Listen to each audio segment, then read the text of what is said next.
All right, I'm gonna let the cat out the bag. I know I'm gonna ruffle some feathers with this one.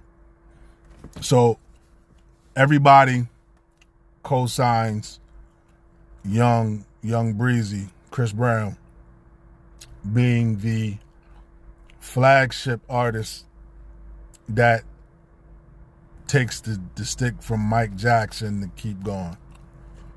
And the whole world kind of says that, but I'm a combat that.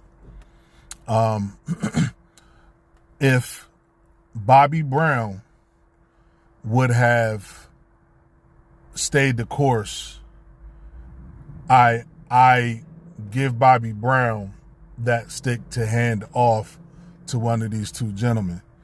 But Bobby Brown took life in his hands and lived life a lot, so that poured him from it. And so, in matter of fact, I told my son, I said, yo, because when he was little, like us all, we all love Michael Jackson. And at his young age, in the late years, loved Michael Jackson. So I told him this is how it's going to go. I said, you're going to love Michael Jackson. Next, you're going to fall in love with Chris Brown. And he was like, what? Like, tore his face up. And then I said, then you'll fall in love with Usher. And he was like, you're tripping. So, as I said right now, Chris Brown is his guy. He's 20 years old. Chris Brown is his guy.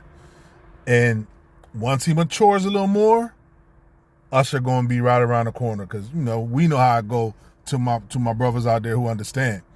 So, Bobby Brown hands it off to one of those gentlemen. Y'all passing Usher off because y'all forget. I went to the concert when it was him, Faith, and Nas. And he was the headliner.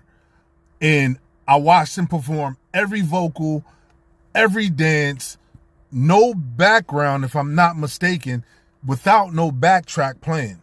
He did that on his own, and he did that for decades.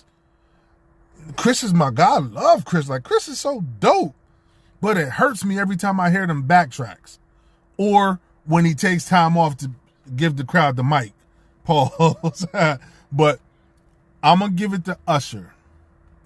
Usher would have been next in line. But we forget because Usher is, I think, 47, 48.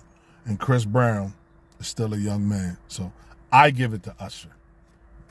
My bad. I love you, Chris. I love you.